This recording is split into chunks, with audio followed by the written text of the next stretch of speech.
I always had to be finding that inner strength to keep going because the external challenges were constant all the time, always different, never simple or one straightforward answer. What I learned is that when you really want something, when it's your dream and your passion, you always reach and find that extra strength that you didn't think you had. I'm Melanie Barr. Welcome back to the She Built It podcast, your go-to place to empower you to live the life and business that you crave. I'm here to talk about everything from having the courage to make life and career leaps to the details of how to lead effectively, create successful teams, implement strategies for growth, and infuse tech innovation. I'm here to celebrate your wins and navigate through your challenges. I live in the city now, but I grew up in a town of 1,000 people. I've navigated major life leaps, a senior level corporate career, worked in professional sports, and now as a successful entrepreneur who loves business, technology, family, and making meaningful connections with you and the She Built It community. I also love a good workout and dose of self-care. Magic happens when we focus on the part of ourselves and our business that brings us joy. So turn up the audio, open your favorite notes app, grab your favorite drink, and here we go. Welcome back to the She Built It podcast. Thank you for joining us, Liz. You started your solo sailing adventure at 25 years old. What inspired you to embark on such a bold journey? I was looking for a life outside of the box and closer to nature as a surfer and learning to surf in Southern California. And I was really excited about finding remote waves with fewer crowds and having that unique experience of surf exploration that can be done by a sailboat. I was also trying to look for a lifestyle that fit in more with my values of respecting the planet. And I found that it was hard to do in modern land life. And I saw my sailing adventure as a way to try to live out those values, live closer to nature, live more simply, and see how I could do better in my own personal journey to respect the planet. And when you set out, what did you set out to do? My original plan was to sail around the world, and I thought that it would take me about 2 to 3 years in total. And when I got out there, the reality of traveling by sailboat was very different than I had imagined before I had actually tried it. And there's so much to do to maintain the boat, and traveling by sailboat takes time, and there's seasons involved, and you can't go as quickly as you think you would. And I realized that slowing down was the only way I was going to have time to enjoy these places and be able to find the waves and have the experiences I really went out there to do. I ended up spending 10 years right in the Pacific. So I may end up completing my circumnavigation someday, but the deeper goals were finding who I am as a person and learning to love myself and finding a lifestyle that really fits who I am. And then those goals were mainly accomplished. It takes so much bravery to really look at who we are and also to be doing that in the middle of the ocean.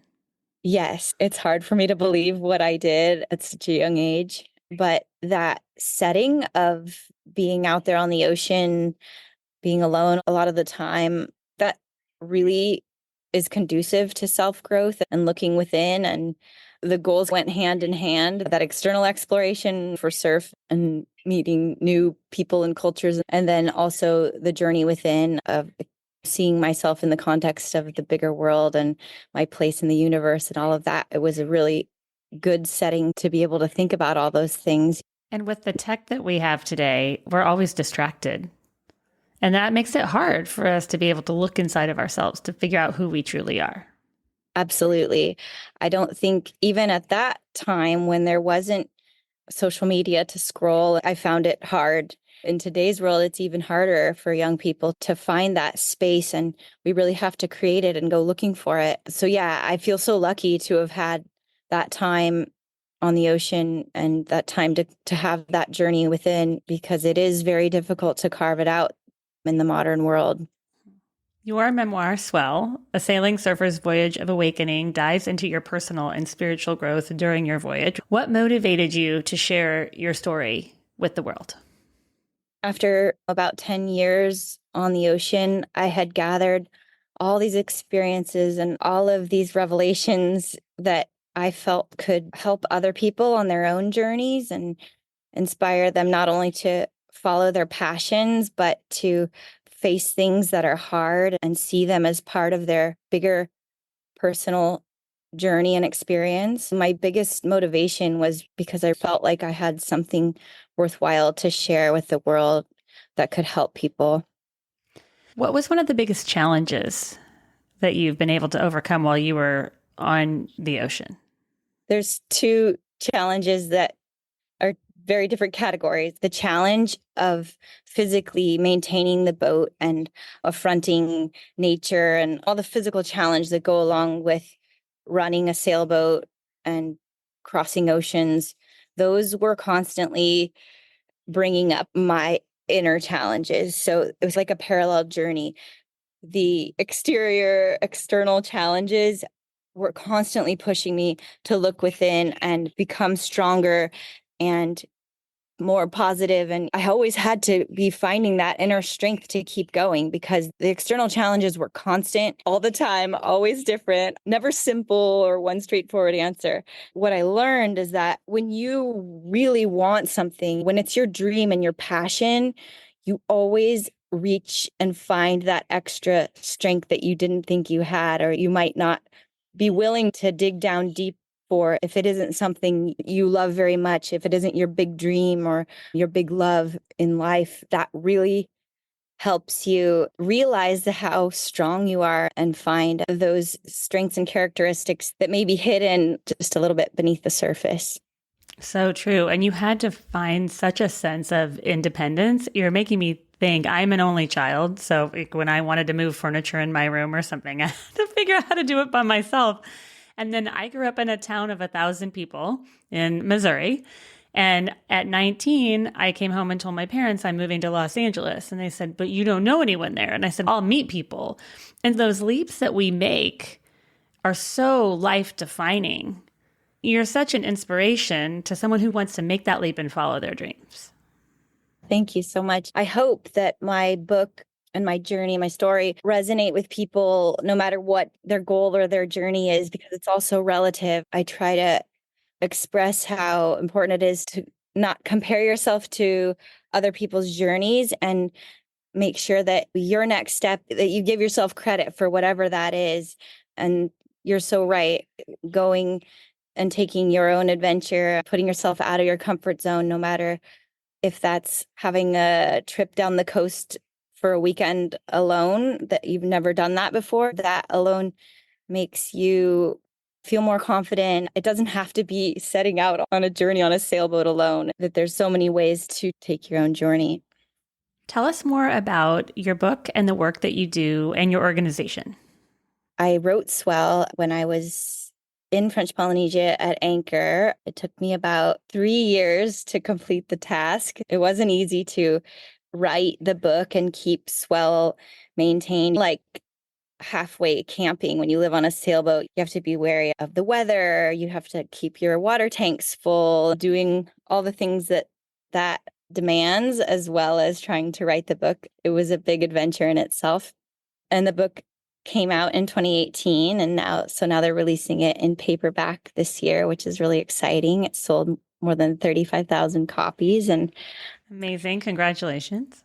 thank you. Yeah, it's really exciting to see the diversity of people, men, women, all different ages that it touches. I get feedback, notes, and emails that always makes me really happy to see who it reaches, and the scope of who it touches is really fascinating to me. I'm excited to see it entering its new phase in paperback. And since the book came out in 2018, I was living in a small community in French Polynesia while I was writing and seeing the different challenges within the community. And once Swell was off and published and out in the world, I was ready to grow some roots. And it had been so many years living a nomadic life, and I'd met my now husband at that time. I wanted to grow roots in that community, and a group of my surfer friends that Also, we're looking to make change. We started a nonprofit called Atia Matairea, which basically means stand up for your island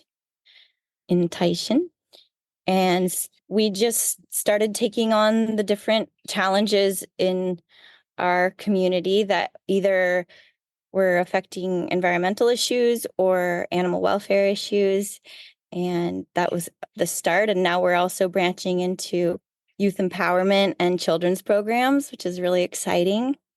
May 19th, we'll have our 5-year anniversary. Really been a fun new adventure for me as a solo sailor and someone who really held independence and autonomy as something really important.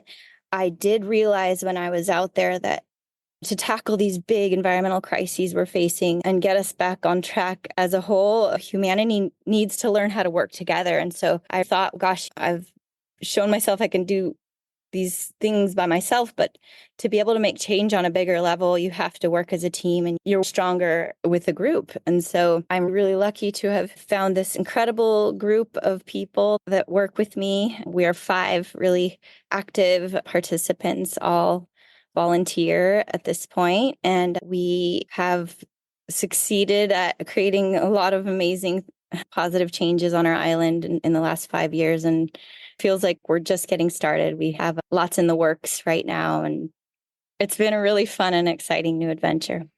Good for you. And it's great that you're also giving back to the next generation.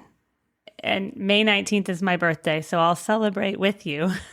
Oh, that's so exciting. Yeah, fellow Taurus woman. Yep. Hey, Independent, but also fun to work with teams. totally. Wonderful. Your journey, like you mentioned, has allowed you to learn from various cultures. What are some of the most valuable lessons you've learned from the people that you have met? I think the lesson that stands out the most, growing up in Western society, like I was saying, we tend to value independence. We tend to value being able to do everything ourselves. And these island communities that live so remotely, and it's impossible to survive without each other. And on a global scale, we're really needing to learn this lesson of interdependence and how important it is to be able to get along and to treat each other with the golden rule. It's pretty simple, but we depend on each other and we need to act like we do and treat each other like we do. You being from a small community, you know how it is. When you're from a place that has 1,000 people, you think a little bit harder about how you treat others because everybody's going to find out one way or somebody's cousin or you know them somehow. And we tend to treat each other a little bit better when we know that those actions have consequences to our world and to each other. So that's a huge lesson that I've learned from other cultures. The other most valuable lesson I would say that I've learned is the resourcefulness of other cultures, of other peoples that around the world in places where it's harder. You know, you don't have stores, you don't have a Target to go shopping or a West Marine to buy the boat part you need. Is just watching the resourcefulness of people in these communities where it's hard to get things. It helps make me look at things differently instead of when something breaks, instantly wanting to go buy a new thing. Think about how can I fix it or what do I have that can replace this without having to go buy something else. And I think in this era of overconsumption, it's something that we could all really benefit from. Yeah, so true. Along those lines, living so closely with the ocean, how has that connection influenced your views on environmental conservation? Living so close to the ocean has made my passion for wanting to save her and save the planet just that much stronger and more alive. The ocean, it's just a part of me and feels when I'm seeing her suffering, it's like I suffer too. This year we had a big warming event. The ocean got so hot because of the El Nino and the climate warming, and watching the corals bleach over the last few months, it's been really sad and hard to witness. It's just that more tangible feeling of desperateness and I got to do something about this. How has your role as a writer and photographer helped you in spreading awareness about environmental issues that you're passionate about? Just like anything, when people are distanced from it and they don't understand, it's hard for them to want to care. It's hard for them to want to participate in conservation. Being able to share a story or an experience through writing and photography, for me, it's a way to help draw people in and have them feel the same things that I'm feeling when I'm out there and having these experiences. And from the beginning, I realized that what I got to live on Swell, it's really hard to do no matter what your position is in life. It's not easy to get the sailboat ready and get out there and be in those places and have those experiences. I almost felt a responsibility to share and draw people into that world as much as I could and pass those experiences along and hope that not only that they would feel closer to my experience, but encourage them to go have their own experiences and intimacy with nature that automatically makes you want to care more. Magic happens when we focus on the part of ourselves and our business that brings us joy. What is one thing that you do for you to make sure that you're finding and living your joy? We've talked about a lot, I think. Yeah, surfing is still the thing that I do for myself and for my joy. It's so important to take the time to do those things that keep you filled up.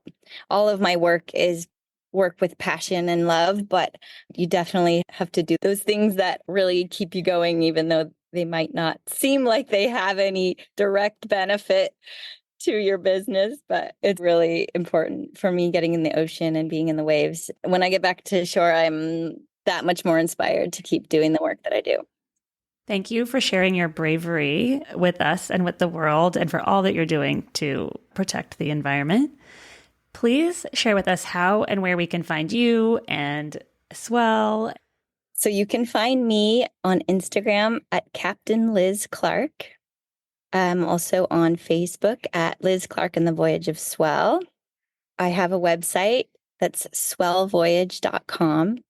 You can also check out my nonprofit work at atmislandprotectors.com. And Swell will be coming out in paperback. It's exciting because the price point is better. It's $22, and it is a book that'll be much easier to travel with than the hardback. And that'll be able to be found. You can already pre-order it at your independent bookstores or order it online from Patagonia or wherever you get your books. Thank you for joining us today. I'd love to hear from you. Reach out to me at hello@shebuiltit.com on our She Built It website or at She Built It on social.